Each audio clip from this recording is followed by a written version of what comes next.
bon, je dirais d'abord toute personne qui est en âge, qui se sent capable, peut jeûner et peut jeûner à tout moment. L'Église, dans sa sagesse, a quand même donné quelques indications. Donc, nous pouvons trouver dans le code du droit canonique, le canon 1252, on parle que le jeûne est indiqué pour les jeunes qui ont 14 ans révolus. Donc, à partir de 14 ans et jusqu'à ceux qui commencent la 60e année, donc de 14 ans à 60 ans. Donc ceux qui ont plus de 60 ans ne sont plus abstraits à l'obligation du jeûne, et ceux qui ont moins de 14 ans aussi. Mais l'Église, dans sa sagesse, dit bon, on doit toujours accompagner ces personnes, indiquer le sens profond du jeûne pour que tout le monde puisse y vivre. Et quand est-ce qu'en jeûner? Bon, je l'ai dit tout à l'heure, on peut jeûner à tout moment. Chaque personne peut se donner un jour de jeûne ou un temps de jeûne. Mais au niveau de l'Église, toujours le canon 1250 nous parle de tous les vendredis de l'année, qu'on peut jeûner, et aussi du temps de carême. Mais à part ce moment, bon, toute personne, chacun peut jeûner selon ses besoins en tout moment.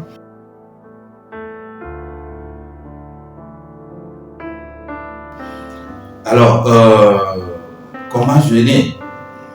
Bon, le jeûne chrétien, comme on le dit, c'est privation de nourriture, mais privation de quelque chose de bien, de nécessaire. Bon, quelque chose, voilà, on peut se priver de l'alcool, on peut se priver du tabac, on peut se priver des temps de loisirs pour se rendre plus disponible à Dieu. Et là aussi, on va déjà sur, je dirais, le but du jeûne, pourquoi jeûner. Alors cela nous aide à creuser notre soif et notre faim de Dieu, à améliorer notre relation avec Dieu, mais aussi on jeûne pour pouvoir partager avec les autres ceux qui sont dans les besoins. Et ce n'est pas que je fais une économie pour moi, pour ma poche, mais je pense à l'autre en jeûnant et pouvoir partager, venir en aide aux plus nécessiteux. Et bon, c'est aussi prendre le temps de prier, voilà, prier plus. Voilà.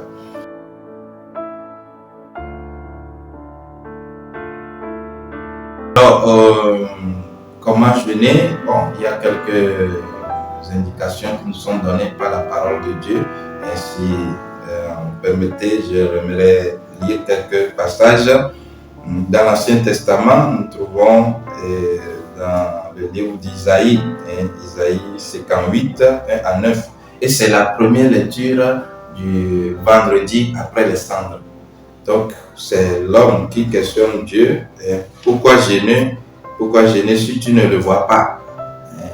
Alors, le prophète répond,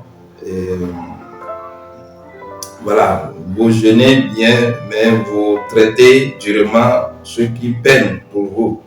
Votre jeûne se passe en disputes et querelles, en coups de poing sauvages.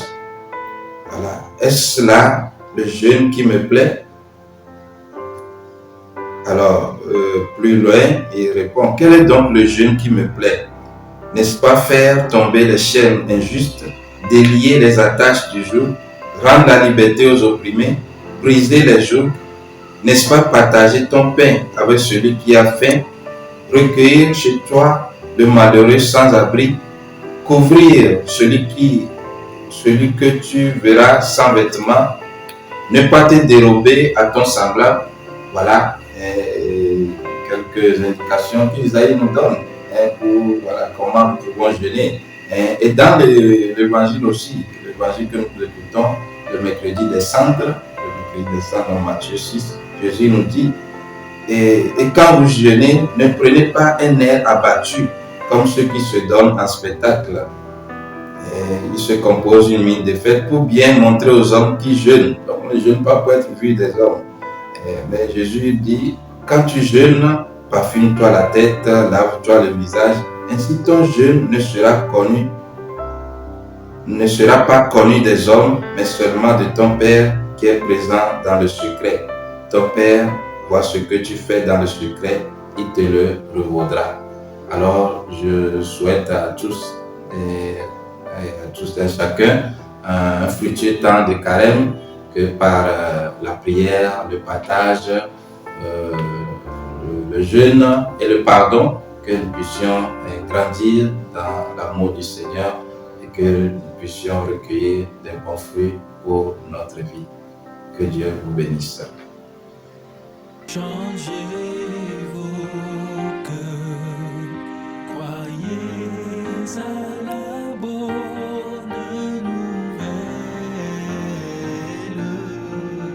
changez de vie, croyez que Dieu vous aime.